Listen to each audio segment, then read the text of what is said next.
Guruji, I have a doubt. Is witnessing also a phenomenon? Is witnessing also a phenomenon?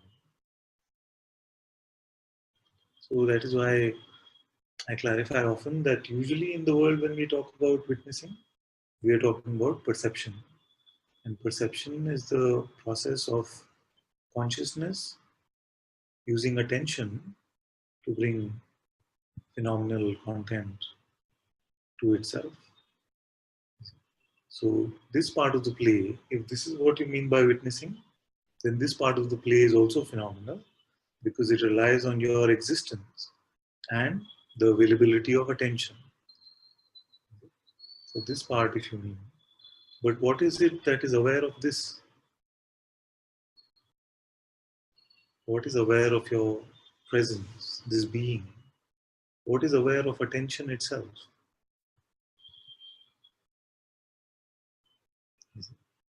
So this witness, capital W witness, is not phenomenal. This is that which witnesses the coming and going of all the states, the coming and going ultimately of I am itself, of consciousness itself. This is the eternal witness, the Sakshi. So usually in Satsang, when we are saying witness, we are talking about this primal witness, primordial witness. So that which witnesses perception, can that be perceived?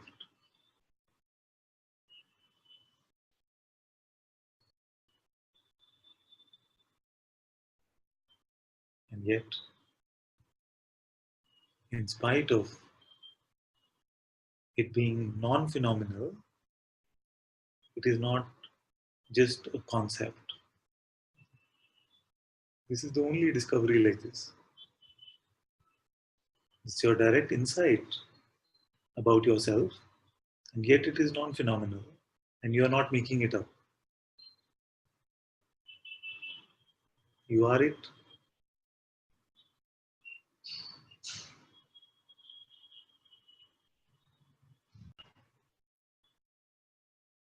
That's why it's a beautiful, holy inquiry.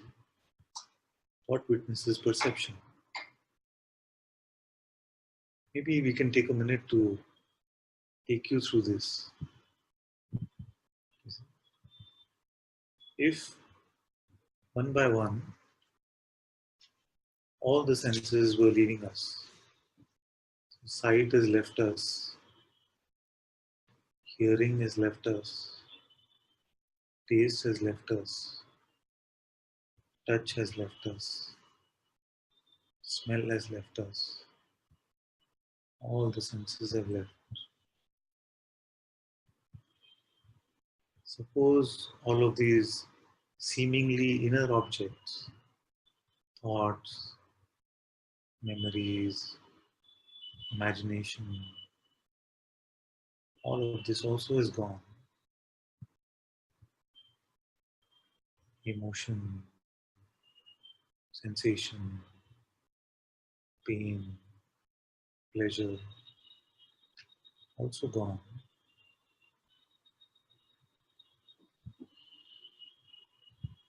You continue to exist.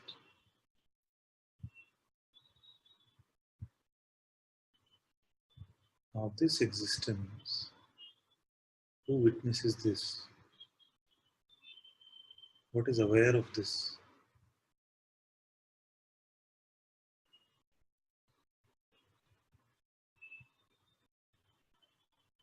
And you will notice that this one is independent of all perception, all senses, and even inner perception.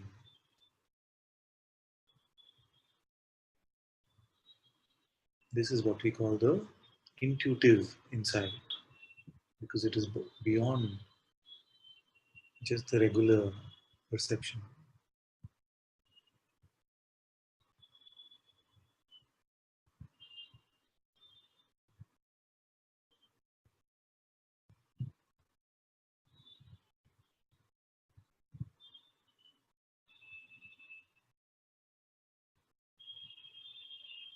From this space, a sage like Ashtavakra says, you are the one solitary witness of all there is.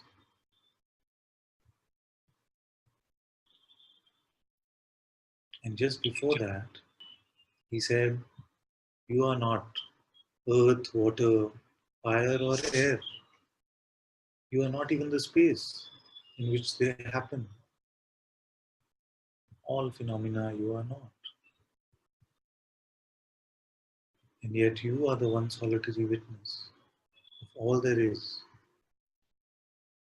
Therefore, you must be something which is beyond phenomena.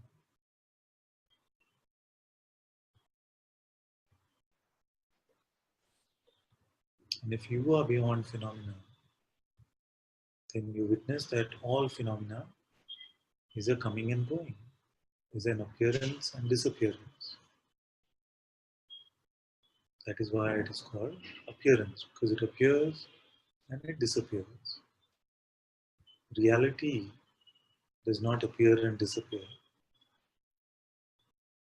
Therefore, reality is not phenomenal.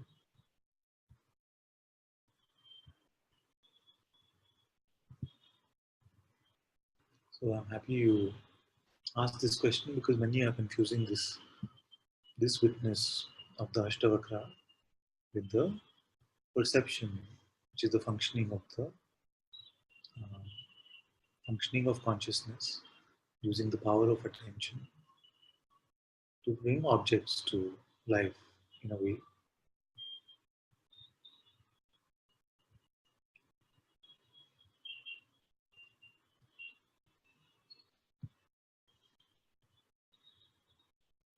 Then you ask, so is the witness self-aware, aware of itself, witnessing all other phenomena and of its own existence too? Yes, because if it wasn't, then we would never be able to say, I am aware.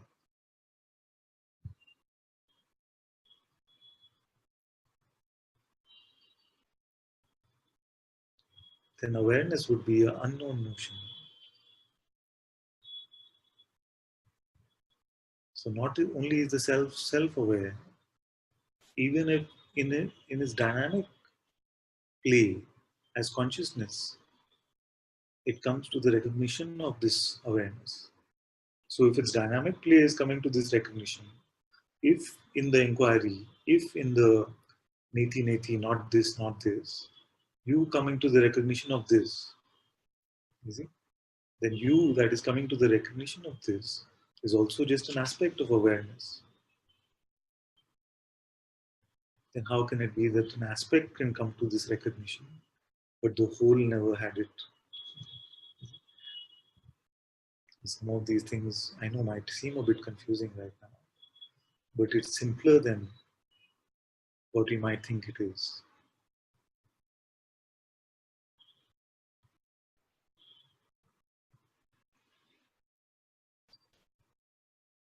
It's completely, in fact, it is the all-knowing, it is knowingness itself. Then how would it not know this basic fundamental truth about itself?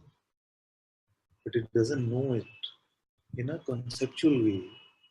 It doesn't need to know it in a perceptual way. All of this is part of the phenomenal aspect. Consciousness which is played with this knowledge conceptually, experientially as objects of perception. Now it is going beyond all that. That's why this is so unique, you see. Here there is no experience on offer. That is why it is unique. And yet it is a non-phenomenal experience.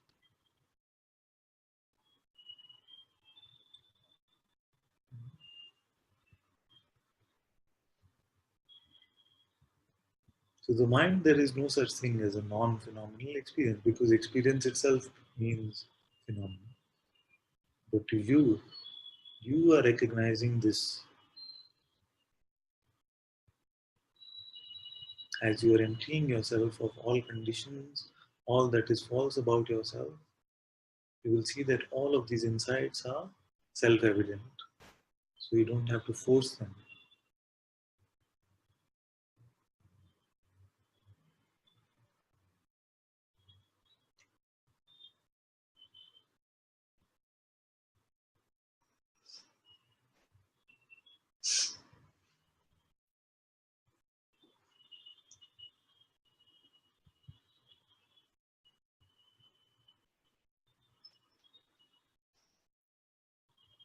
Very good. I'm very happy with this. Just continue to not fill the blank I am dash with anything in that dash, and you will find that all of these insights become clearer and clearer.